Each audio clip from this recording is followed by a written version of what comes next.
បាទអូខេជំរាបសួរអ្នកគ្នាត្រឡប់ជួបខ្ញុំមកទៀតជា No ហើយថ្ងៃនេះដែរខ្ញុំធ្វើការលេងនៅហ្គេមOne Tournament ទៀតហើយថ្ងៃដែរខ្ញុំមកលេងជាមួយនឹងបងខ្ញុំបន្តនៅផាត2របស់យើងបាទហើយនិយាយទៅគឺលក្ខណៈថាផាតនេះគឺខ្ញុំអត់មានលេងអីច្រើនទេគ្នាយើងគឺខ្ញុំទៅ red គេទៅអីចឹងណាគ្នាយើងដូចចឹងទៅគឺទៀងខ្លីតិចគ្នាយើងខ្លី20នាទីដែរតែនឹងគ្រាន់បាទព្រៃលក្ខណៈថាវល់ដែរចឹងទៅវាលក្ខណៈថាធ្វើបានរៀងតិចគ្នាយើង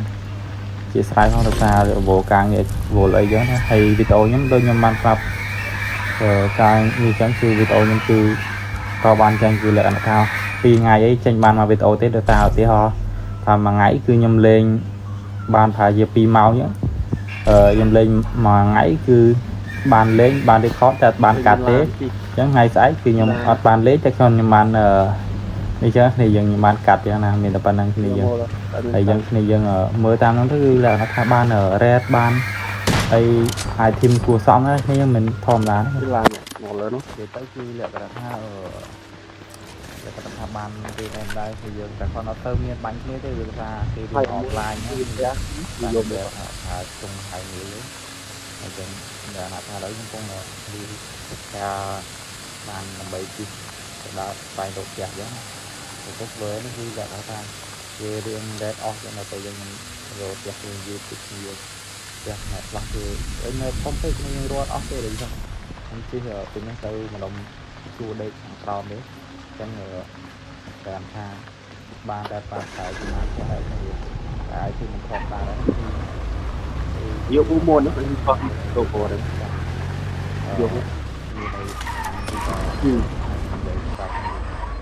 មើលមើលផោមើលមាន item អីគឺក៏ភ្លើងបាត់ភ្លើងចាំគ្រូវិញខ្ញុំមិនអរ៉ែនឹងដល់អត់តណាត់ទីហើយ item អស់ហ្នឹងទៅ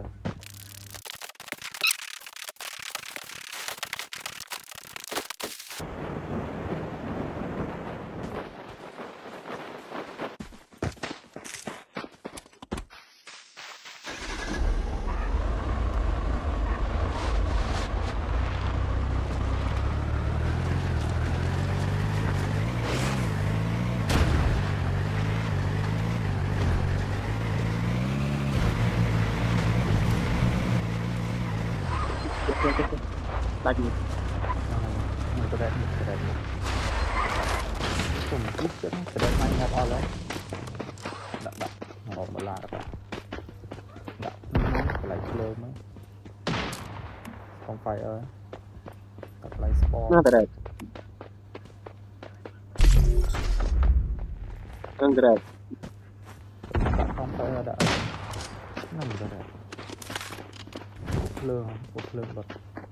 ភ្លើងដុតតិចយ៉ាងតែភ្លើ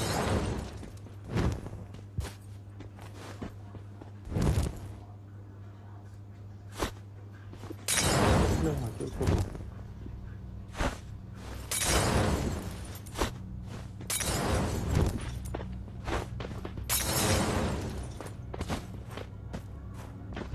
តែតាមមកគេថាយើងបូមតិចតែឡាយតែតាមទីមកមកប្រប់នេះគឺភ្លើងតែខ្លួនយូរមកតាមចូលទៅទំឃើញ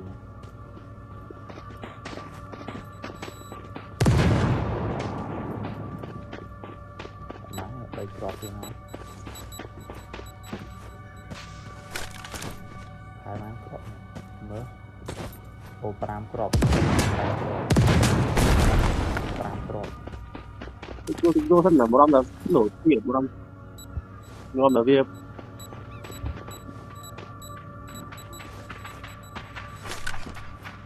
មិនវងដាក់មួយលើក្របបាត់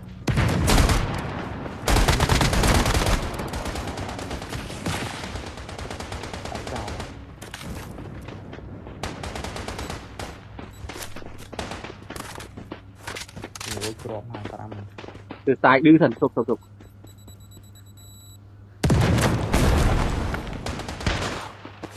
រេតម៉ែតម្ដងដាក់ជាrồi ចង់ คือคิดไอ้ rất bán đấy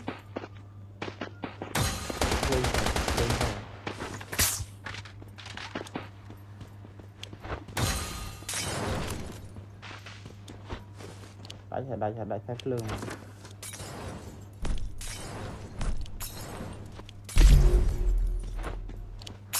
làm được lương làm chỗ cúp ấy cũng bán này bán ơi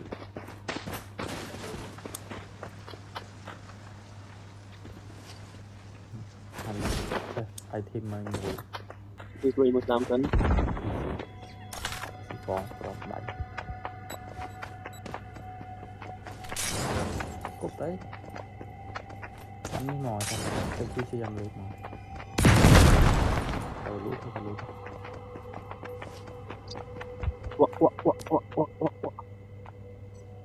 còn tận này lực lượng chùa đọc đi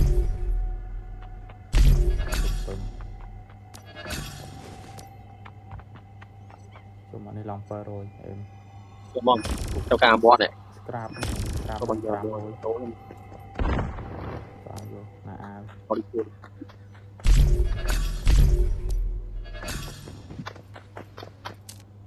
đi phía bật thì anh tạm thì nó mình tách thì nó đủ môi rồi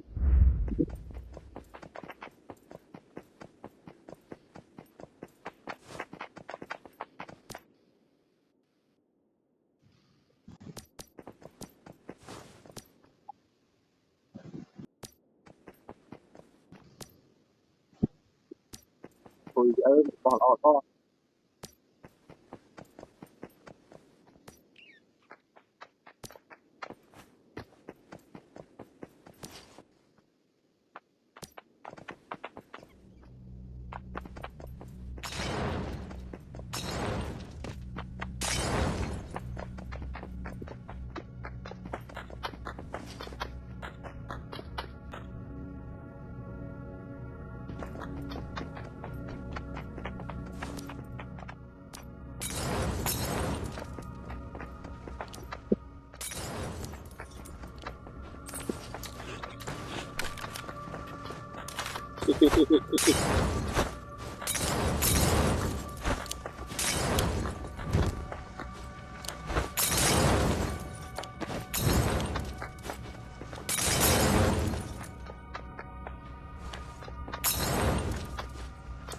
bắt lên bây giờ rồi nếu cứ ăn thức mới kia mình rồi xe là mình tích ngọt thì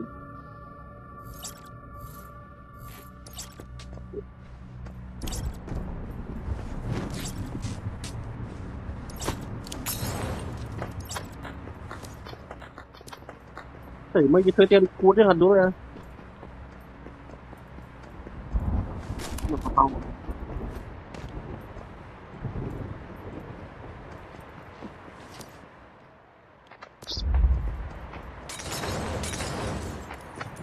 ăn tu rét đó nha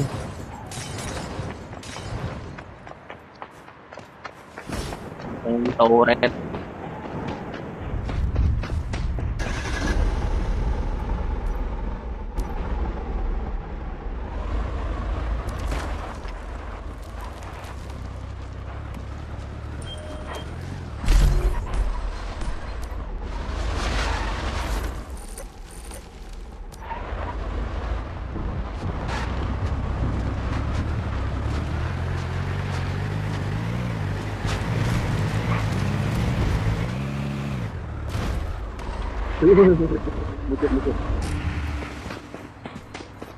bây giờ nó tập chưa kia lôi nó vậy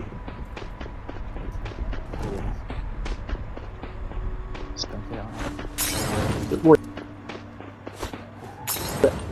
anh gì more thích on C4 đây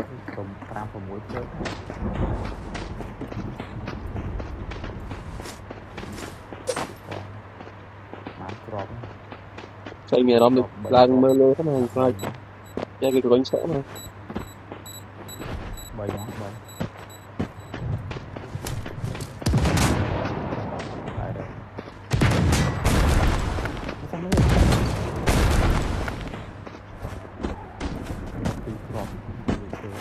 ที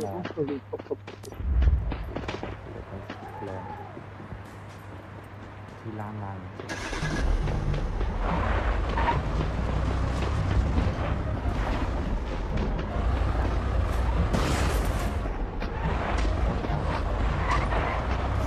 Bạn làm cái bạn cái anh kia là anh ấy.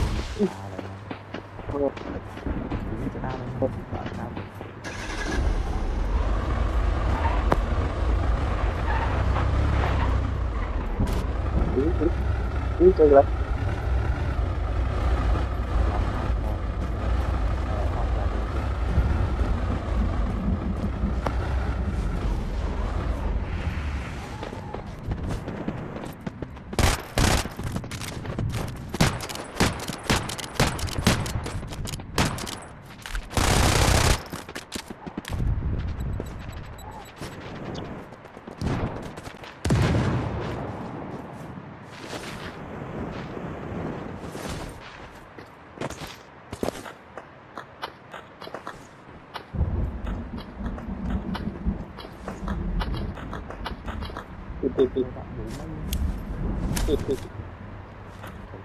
Trong được không mà.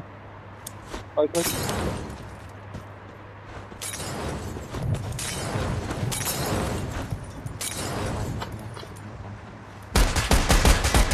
Ôi má. Cái hàng ai trên nó có bây giờ nó sắp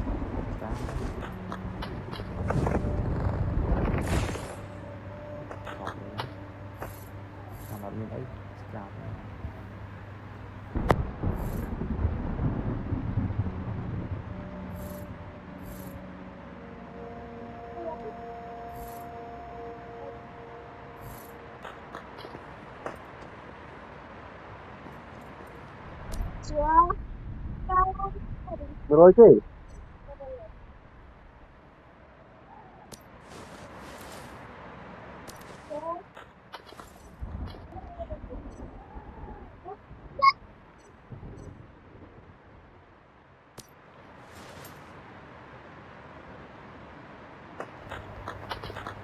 Không nữa. Được con cha mà con này được. Đi kho đó.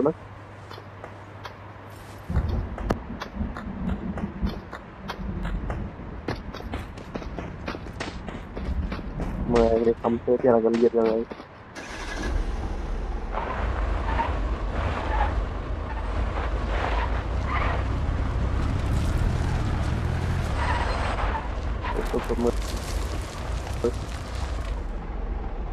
Mình lên mình lấy bao kia rồi. Kita mua một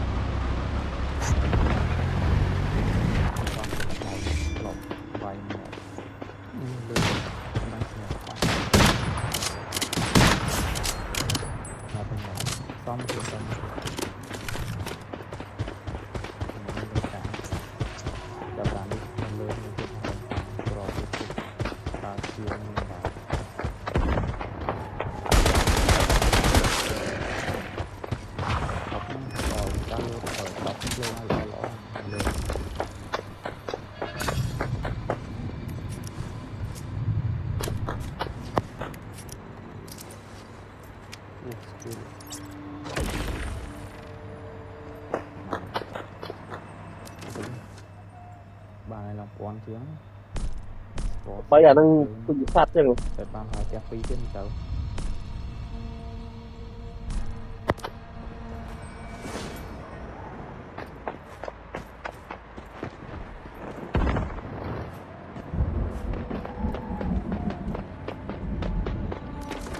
Chứ mình đã làm rồi.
vô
bật bật đi chèn lại chất thôi này ok chơi chất và nói nơi là ọt cọp rồi bây giờ mình lại phải tiếp tục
Bà đối nhật như ban khơi video này mình chẳng cứ nhầm ra bàn tia pi này dương hay item cứ lại ta cọc mình tên này dương hay video này bên đây ra thế họ cuốn khi dương này tam nan video này là hồ đỏ chóc mình đặc biệt thảo cuốn chụp nhóm nâu video rồi tiết chỉ nấu bye bye